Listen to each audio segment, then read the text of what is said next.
아이를 국가가 길러라. 무엇을 생각해야 하는지를 가르치는 것이 아니라 어떻게 복종해야 하는지를 가르쳐라. 200년 전 공교육의 기본값이 된 방침이었습니다. 순종적인 시민, 언제든 징집할 수 있는 병사를 만들기에 섬뜩할 정도로 효율적인 시스템이었습니다. 종소리에 맞춰 수업이 시작되고 끝납니다. 학생들은 줄지어 앉아 같은 내용을 같은 속도로 배웁니다. 그 틀이 지금도 유지되고 있습니다. 그런데 지금 이 시스템 곳곳에 균열이 생겼습니다. 미국 교육부가 발표한 전국 교육 성취도 평가 결과 고등학교를 졸업하고도 기본적인 글을 읽지 못하는 학생이 38%, 3명 중 1명이란 말이었습니다. 선진국들이 해답을 찾지 못하는 사이 전혀 예상치 못한 나라가 조용히 움직이고 있었습니다. 한국이었습니다. 전문가들이 시험 기계라고 비웃었던 나라, 아무도 진지하게 바라보지 않았던 나라. 그 한국의 교실에서 대체 무슨 일이 벌어지고 있는 것일까요? 그 경이로운 진실을 지금 바로 공개합니다. 영상을 시작하기 전에 구독, 좋아요 꾹 눌러주세요. 영상 제작에 큰 힘이 됩니다. 고등학교를 졸업한 학생이 글을 읽지 못한다면 우리는 무엇을 가르친 겁니까? 2023년 미국 교육부가 공개한 수치는 38%였습니다. 졸업생 10명 중 4명. 저는 그 숫자 앞에서 오랫동안 아무 말도 하지 못했습니다. 저는 잭 콜번입니다. 전 미국 교육부 산하 데이터 분석 프로젝트를 18년간 총괄했고 현재는 글로벌 교육 컨설팅 기업을 운영하고 있습니다. OECD 교육자문위원으로도 일했습니다. 30개국의 교육 시스템을 직접 분석해온 사람입니다. 좋은 숫자도 봤고 나쁜 숫자도 봤습니다. 하지만 이 수치는 달랐습니다. 38%. 저는 2번 확인했습니다. 오류가 아니었습니다. 같은 해 일본에서는 또 다른 실패 보고서가 나왔습니다. 유토리 교육. 1990년대 후반 야심차게 도입한 정책이었습니다. 경쟁을 줄이고 창의성을 키우자는 발상이었죠. 이상적이었습니다. 그리고 현실에서 처참하게 무너졌습니다. 국제 학업 성취도 순위는 급락했고 일본 정부는 결국 정책을 철회했습니다. 저는 그래프를 다시 펼쳤습니다. 1990년대부터 이어진 성취도 곡선. 완만하게 하강하다가 최근 들어 급격히 꺾였습니다. 20년 동안 이 일을 해왔지만 이런 곡선은 처음이었습니다. 이건 단순한 성적 문제가 아니었습니다. 시스템의 붕괴였습니다. 우리는 200년 동안 같은 방식을 반복해왔습니다. 프로이센에서 시작된 표준 교육. 동일한 수업, 동일한 진도, 동일한 평가. 산업화 시대를 버텨온 틀이었습니다. 그런데 지금은 방법론이 아니라 틀 자체가 낡아버렸습니다. 시스템이 시대를 따라가지 못하고 있었습니다. 그 주 월요일 아침 저는 교육부 자문회의에 참석했습니다. 회의실은 무거웠습니다. 테이블을 둘러싼 12명의 전문가들 모두 같은 자료를 손에 들고 있었습니다. 아무도 먼저 말을 꺼내지 않았습니다. 창밖으로 흐린 하늘이 보였습니다. 제가 먼저 입을 열었습니다. 38%라고요? 말이 안 됩니다. 저는 서류를 내려놓았습니다. 이건 교육 문제가 아닙니다. 국가 시스템 문제입니다. 맞은편에 앉은 정책국장이 안경을 고쳤으며 말했습니다. 동의합니다. 하지만 대안이 없습니다. 대안이 없다고요? 정적이 흘렀습니다. 아무도 답하지 못했습니다. 커피잔을 내려놓는 소리만 작게 들렸습니다. 그때였습니다. 테이블 끝에 앉아있던 젊은 연구원이 조심스럽게 손을 들었습니다. 저 여기 하나 있습니다. 그는 얇은 파일을 앞으로 밀었습니다. 한국 사례입니다. 저는 무심코 받아들었습니다. 표지에는 이렇게 적혀 있었습니다. 한국 인공지능 교육 모델. 솔직히 말하겠습니다. 처음엔 그냥 넘기려 했습니다. 한국이라는 나라가 이 판에서 뭔가 의미 있는 걸 할 수 있다고는 그때까지 생각해 본 적이 없었습니다. 그런데 제 시선이 멈췄습니다. 첫 페이지 하단에 찍힌 숫자 하나가 눈에 걸렸습니다. 저는 파일을 천천히 펼쳤습니다. 그리고 다음 장을 넘겼습니다. 그 순간 직감했습니다. 이건 단순한 자료가 아니었습니다. 한국이라는 이름이 회의실에 울려 퍼진 순간 반응은 즉각적이었습니다. 웃음이었습니다. 한국이요? 옆자리의 선임 연구원이 피식 웃으며 커피잔을 들었습니다. 농담하시는 거죠? 저도 솔직히 같은 생각이었습니다. 한국. 제가 알고 있는 한국 교육은 명확했습니다. 새벽까지 불 꺼지지 않는 학원가. 시험 점수를 위해 모든 것을 갈아넣는 아이들. 암기와 반복. 창의성이라고는 찾아볼 수 없는 구조. PISA 순위는 높았습니다. 하지만 저는 그 순위를 한 번도 진지하게 본 적이 없었습니다. 시험을 잘 보도록 훈련된 나라. 그게 전부라고 생각했습니다. 그건 교육이 아닙니다. 테이블 맞은편의 교육철학 교수가 단호하게 말했습니다. 훈련입니다. 아이들을 시험 기계로 만드는 시스템이죠. 고개를 끄덕이는 사람들이 있었습니다. 저도 그중 하나였습니다. 그러자 또 다른 목소리가 나왔습니다. 게다가 AI가 교육을 한다고요? 미국 교원연합 측 자문위원이 눈살을 찌푸렸습니다. 위험합니다. 비윤리적이에요. 교육은 사람이 하는 겁니다. 알고리즘이 아이를 가르친다는 발상 자체가 잘못됐습니다. 박수가 나왔습니다. 짧았지만 확신에 찬 박수였습니다. 저는 잠시 망설였습니다. 그리고 입을 열었습니다. 그럼 이 결과는 어떻게 설명하실 겁니까? 제가 조용히 물었습니다. PISA 데이터입니다. 3년 연속 동일한 패턴입니다. 잠깐 정적이 흘렀습니다. 하지만 금방이었습니다. 특이 케이스입니다. 누군가 단호하게 잘랐습니다. 문화적 특수성이에요. 시스템적 의미는 없습니다. 저도 결국 파일을 덮었습니다. 더 볼 필요가 없다고 생각했습니다. 한국은 특이 케이스였습니다. 문화적으로 극단적인 교육열이 만들어낸 일시적 성과. 시스템적 의미는 없다는 것이 저의 결론이었습니다. 회의는 다른 방향으로 흘렀습니다. 핀란드 모델, 싱가포르 방식, 북유럽 복지 교육. 익숙한 이름들이 오갔습니다. 저는 메모를 하면서도 어딘가 공허함을 느꼈습니다. 이 이름들은 이미 수십 번 논의된 것들이었습니다. 새로운 게 없었습니다. 회의가 끝나고 저는 혼자 남았습니다. 책상 위에 파일이 놓여 있었습니다. 한국 인공지능 교육 모델.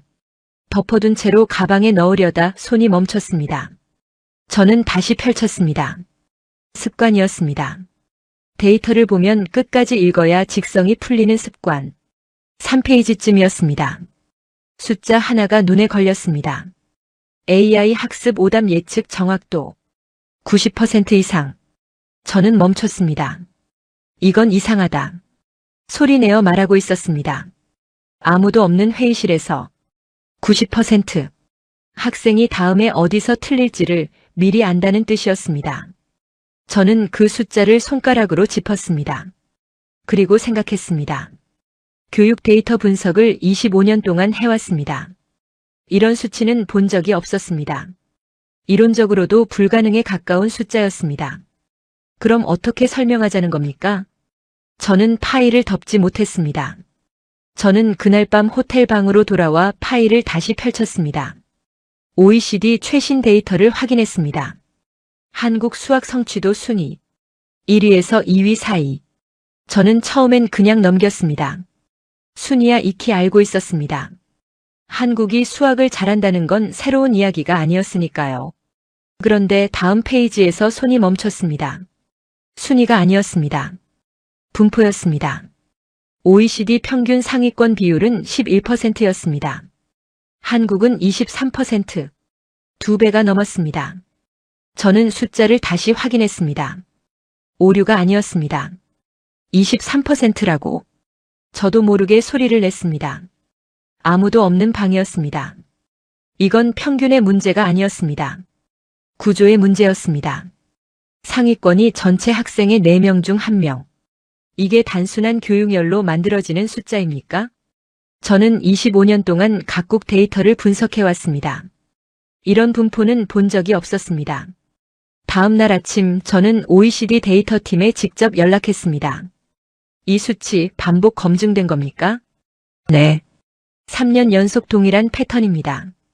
통계 오류 가능성은요? 없습니다. 표본 규모 자체가 다릅니다. 전화를 끊고 저는 한참 창밖을 바라봤습니다. 무언가 설명되지 않는 것이 있었습니다. 순위가 아니라 구조가 다르다는 것. 이건 아이들을 시험에 맞춰 훈련시키는 것만으로는 나올 수 없는 숫자였습니다. 저는 파일을 더 깊이 파고들었습니다. 그리고 한 챕터에서 멈췄습니다. 학습 행동 데이터, 오답 패턴 추적, 예측 알고리즘. 저는 눈을 비볐습니다. 다시 읽었습니다. 한국의 일부 교육 플랫폼은 학생이 문제를 푸는 동안 행동 데이터를 실시간으로 수집하고 있었습니다. 어디서 머뭇거렸는지, 어떤 선택지를 먼저 봤는지, 풀이 시간이 얼마나 걸렸는지, 그 데이터를 바탕으로 예측 모델을 만들었습니다. 학생이 다음에 어디서 틀릴지를 미리 계산하는 모델이었습니다. 이건 교육이 아니다. 저는 중얼거렸습니다. 이건 데이터 시스템이다. 25년 동안 저는 교육을 분석해왔습니다. 하지만 이건 분석 대상이 아니었습니다. 이건 제가 알고 있는 교육의 개념 자체를 비틀어 놓는 무언가였습니다. 나는 틀렸을지도 모른다. 그 생각이 처음으로 머릿속을 스쳤습니다. 저는 그것을 애써 밀어냈습니다. 아직 확인된 것이 없었습니다. 데이터를 더 봐야 했습니다. 하지만 손이 떨리고 있었습니다. 처음엔 단순한 앱이라고 생각했습니다. 한국 교육 플랫폼 리드. 저는 자료를 넘기며 대충 훑었습니다. 학습 앱이야 미국에도 수백 개가 있습니다. 칸아카데미, 듀오링고, 각종 에듀테크 서비스들. 새로울 게 없다고 생각했습니다. 그런데 작동 방식이 달랐습니다. 일반적인 학습 앱은 문제를 풀면 정답과 오답을 알려줍니다. 여기까지는 같았습니다. 하지만 이 시스템은 거기서 멈추지 않았습니다. 학생이 문제를 푸는 동안 시스템은 이미 다음 단계를 계산하고 있었습니다. 몇 문제만 풀어도 사고방식이 드러난다는 겁니다. 어떤 선택지를 먼저 봤는지, 어디서 속도가 느려졌는지, 어떤 유형의 오답을 반복하는지, 이 데이터들이 쌓이면 시스템은 이 학생이 왜 틀리는지를 파악합니다. 단순히 모르는 게 아니라 어떤 방식으로 생각하기 때문에 틀리는지를. 저는 자료를 내려놓고 담당 연구원에게 전화를 걸었습니다. 이게 가능하다고요? 제가 물었습니다. 네, 충분한 데이터가 쌓이면 가능합니다. 그가 답했습니다. 예측 정확도가 90% 이상이라고 나와 있는데 이게 실제 수치입니까? 반복 검증된 수치입니다. 저는 잠시 말을 잃었습니다. 그리고 다시 물었습니다. 그럼 학생보다 먼저 답을 알고 있다는 건가요? 아닙니다. 그가 천천히 말했습니다. 틀릴 이유를 알고 있는 겁니다. 전화를 끊고 저는 한참 앉아 있었습니다. 틀릴 이유를 안다. 이건 가르치는 것이 아니었습니다. 설계하는 것이었습니다. 학생의 사고 구조를 먼저 파악하고 그 구조에 맞는 학습 경로를 역설계하는 것. 선생님이 30년 경력으로 해온 일을 알고리즘이 몇 문제 만에 해낸다는 뜻이었습니다. 저는 자료를 다시 펼쳤습니다. 개인 맞춤 학습 경로, 실시간 취약점 분석, 최단 경로 설계, 태블릿 화면 캡처 이미지가 여러 장 있었습니다. 같은 학년 같은 단원을 공부하는 학생들인데 화면이 전부 달랐습니다. 한 아이는 기초 개념부터 다시 쌓고 있었고 다른 아이는 이미 심화 문제로 넘어가 있었습니다. 같은 교실, 같은 시간, 다른 교육이었습니다. 이건 교육이 아니었습니다. 알고리즘이었습니다. 저는 25년 동안 교육 이론을 연구해왔습니다. 비고츠키, 블룸, 가드너. 수많은 교육학자들이 개인화 학습의 중요성을 말해왔습니다. 하지만 현실에서는 불가능했습니다. 교사 한 명이 학생 30명을 개별적으로 가르치는 건 물리적으로 안 되는 일이었으니까요. 그런데 한국은 그걸 하고 있었습니다. 이건 설명이 안 된다. 저는 중얼거렸습니다. 완전히 다른 시스템이다. 두려움에 가까운 감각이 올라왔습니다. 제가 믿어온 교육의 틀. 인간 교사가 중심이어야 한다는 신념. 데이터는 참고 자료일 뿐이라는 확신. 그것들이 이 자료 앞에서 하나씩 흔들리고 있었습니다. 저는 태블릿을 덮었습니다. 그리고 창밖을 바라봤습니다. 두려웠습니다. 단순히 놀랍다는 게 아니었습니다. 이 시스템이 완성되는 순간 우리가 알고 있는 교육의 개념 자체가 사라진다는 것이, 교사도 교실도 커리큘럼도 25년 동안 제가 분석해온 모든 것이 의미를 잃는다는 것이, 그게 두려웠습니다. 그날 밤 잠을 이루지 못했습니다. 다음 날 아침 책상 위에 새 자료가 올라와 있었습니다. 전날 밤 연구팀이 추가로 보내온 파일이었습니다.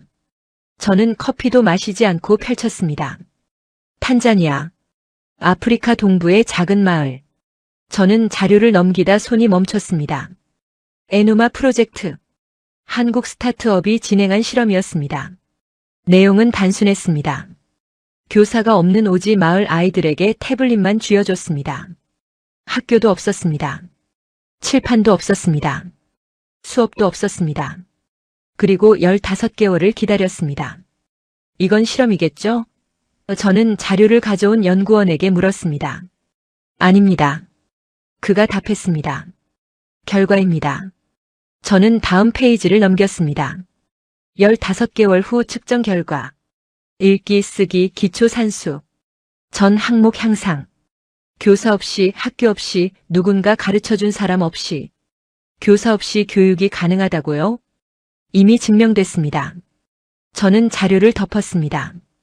그리고 다시 펼쳤습니다. 같은 숫자가 그대로 있었습니다. 아이들은 스스로 배웠습니다. 아무도 시키지 않았는데, 아무도 설명해주지 않았는데, 태블릿 안의 알고리즘이 아이의 수준을 읽고 다음 단계를 제시하고 틀리면 다른 방식으로 다시 안내했습니다. 아이는 그걸 따라갔습니다. 그게 전부였습니다. 저는 그 장면을 머릿속에서 그렸습니다. 흙바닥, 나무 그늘, 태블릿 화면을 들여다보는 아이들, 조용한 집중, 선생님도 없고 교실도 없고 교과서도 없는데 배우고 있는 아이들. 아무 말도 나오지 않았습니다. 제가 25년 동안 믿어온 것이 있었습니다. 교육은 인간이 하는 것이다. 좋은 교사가 좋은 학생을 만든다. 관계와 신뢰가 학습의 근본이다. 이건 제 철학이 아니었습니다. 교육학 전체의 전제였습니다. 수백 년간 쌓아온 이론의 토대였습니다. 그 토대가 지금 아프리카 오지의 데이터 하나에 흔들리고 있었습니다. 내가 믿던 모든 것이 틀렸다는 겁니까? 저는 중얼거렸습니다. 연구원이 조심스럽게 말했습니다. 틀렸다기보다는 불완전했던 겁니다. 저는 그 말을 오래 생각했습니다. 불완전했다. 우리가 인간 교사 중심의 교육을 고집해온 건 그게 옳아서가 아니라 다른 방법을 몰랐기 때문이었던 겁니까? 우리가 표준화 교육을 유지해온 건 그게 최선이어서가 아니라 개인화가 불가능했기 때문이었던 겁니까? 한국은 그 불가능을 가능으로 만들었습니다. 교사가 없어도 배울 수 있다는 것. 알고리즘이 아이 한 명 한 명의 사고방식을 읽을 수 있다는 것. 그리고 그게 이미 현실에서 작동하고 있다는 것. 저는 창밖을 바라봤습니다. 교육은 인간의 영역이라고 믿었습니다. 그런데 그 믿음이 지금 이 순간 조용히 무너지고 있었습니다. 2025년 3월 한국 정부가 공식 발표했습니다. 인공지능 디지털 교과서. 전국 초중고 전면 도입. 세계 최초로 국가 단위에서 AI 교육 시스템을 공교육에 집어넣겠다는 선언이었습니다. 저는 그 뉴스를 보고 한참 화면을 바라봤습니다. 실험이 아니었습니다. 국가가 움직인 것이었습니다. 저는 직접 보고 싶었습니다. 서울행 비행기를 예약했습니다. 일주일 후 저는 서울 외곽의 한 중학교 교실 앞에 서 있었습니다. 문을 열었습니다. 30명의 학생이 앉아 있었습니다. 조용했습니다. 선생님이 칠판 앞에 서 있었지만 아이들은 저마다 태블릿 화면을 보고 있었습니다. 저는 천천히 안으로 들어가 아이들 사이를 걸었습니다. 화면이 전부 달랐습니다. 같은 교실, 같은 시간, 같은 선생님. 그런데 30명이 30개의 다른 수업을 받고 있었습니다. 한 아이는 기초 개념을 다시 다지고 있었고 옆자리 아이는 심화 응용 문제를 풀고 있었습니다. 그 옆에는 또 다른 단계의 내용이 펼쳐져 있었습니다. 저는 멈췄습니다. 발이 움직이지 않았습니다. 아이들 사이를 걷다가 그 자리에 그냥 서버렸습니다. 25년 동안 전 세계 교실을 돌아다녔습니다. 핀란드도 가봤고 싱가포르도 가봤고 일본도 가봤습니다. 하지만 이런 교실은 처음이었습니다. 옆에 서 있던 담당 교사가 저를 바라봤습니다. 이걸 국가가 한다고요? 제 목소리가 예상보다 작게 나왔습니다. 교사는 잠시 화면을 바라보다 고개를 돌렸습니다. 놀란 기색이 없었습니다. 이미 익숙한 반응이라는 듯이 네. 그가 담담하게 말했습니다. 이미 시작됐습니다. 자랑스럽게 말하지 않았습니다. 그냥 사실을 말하듯 했습니다. 그게 오히려 더 무겁게 들렸습니다. 저는 교사 대시보드 화면을 들여다봤습니다. 30명의 학습 현황이 한 화면에 펼쳐져 있었습니다. 누가 어디서 막혀 있는지, 누가 빠르게 진도를 나가고 있는지, 누가 같은 유형의 문제를 반복해서 틀리고 있는지 실시간으로 업데이트되고 있었습니다. 선생님은 칠판 앞에 서서 강의하는 사람이 아니었습니다. 데이터를 읽고 개입 시점을 판단하는 사람이었습니다. 이건 실험이 아닙니다. 교사가 말했습니다. 표준이 될 겁니다. 저는 교실을 나와 복도에 섰습니다. 그 주 안에 소식이 쏟아졌습니다.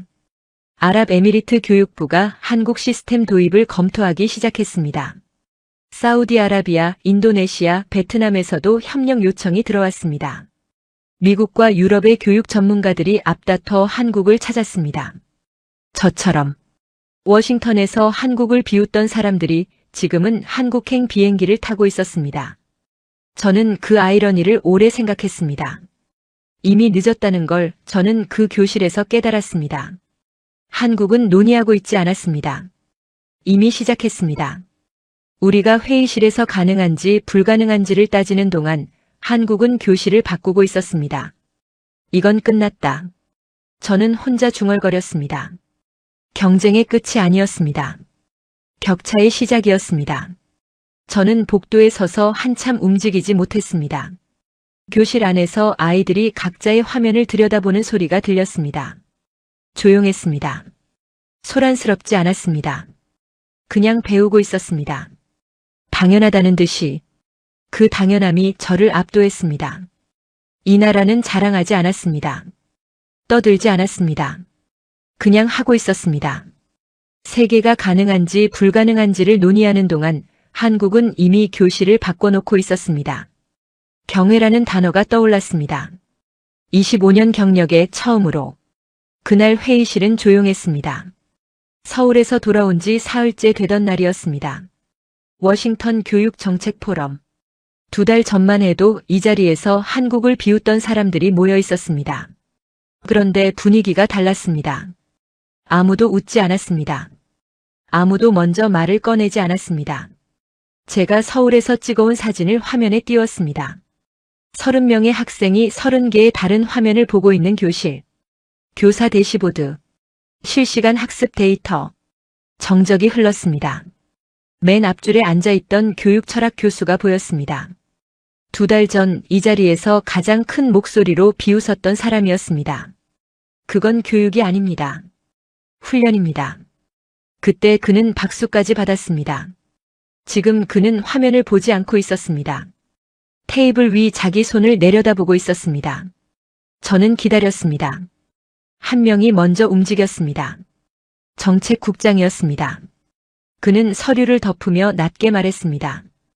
이미 격차가 벌어졌습니다. 인정도 아니었습니다. 그냥 현실 확인이었습니다. 하지만 그 한마디가 물꼬를 텄습니다. 옆자리 연구원이 입을 열었습니다. 우리가 너무 늦게 봤습니다. 그러자 교수가 고개를 들었습니다. 천천히 안경을 벗어 테이블 위에 내려놓았습니다. 그리고 입술을 한번 깨물었습니다. 데이터가 맞았습니다. 그게 전부였습니다. 짧았습니다. 하지만 이 사람 입에서 그 말이 나오는데 25년이 걸렸다는 걸 저는 알고 있었습니다. 회의실이 조용해졌습니다. 저는 화면을 바라봤습니다. 서울 교실 사진이 그대로 떠 있었습니다. 30명이 30개의 다른 화면을 보고 있는 장면. 2달 전 제가 처음 이 사진을 봤을 때 저도 믿지 않았습니다. 특이 케이스라고 했습니다. 의미 없다고 했습니다. 그때 제 목소리가 떠올랐습니다. 귀가 뜨거워졌습니다. 저는 천천히 일어섰습니다. 한국이 먼저였습니다. 아무도 반박하지 않았습니다. 아무도 고개를 젓지 않았습니다. 그 침묵이 어떤 말보다 무거웠습니다. 회의가 끝나고 저는 로비에서 교원연합 자문위원을 만났습니다. AI 교육이 비윤리적이라고 목소리를 높이던 사람이었습니다. 그가 먼저 다가왔습니다. 콜번 씨. 그가 낮은 목소리로 말했습니다. 저도 서울에 가봐야 할 것 같습니다. 저는 고개를 끄덕였습니다. 돌아오는 길에 저는 생각했습니다. 우리는 왜 놓쳤을까? 데이터는 이미 몇 년 전부터 있었습니다. PISA 순위도 학습 플랫폼 성과도. 우리는 그걸 보면서도 보지 않았습니다. 아니, 정확히 말하면 보기 싫었던 겁니다. 한국이라는 이름 앞에 우리는 이미 결론을 내려놓고 있었습니다. 시험 기계, 암기 교육. 그 딱지를 붙이는 순간 더 이상 볼 필요가 없어졌습니다. 편견이 데이터를 가린 게 아니었습니다. 우리가 스스로 눈을 감은 것이었습니다. 25년 경력이 부끄러웠습니다. 숫자를 믿는다고 했지만 결국 저도 보고 싶은 것만 봤습니다.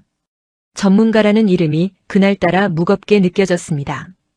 그 사이 한국은 조용히 그리고 빠르게 앞으로 나아가 있었습니다.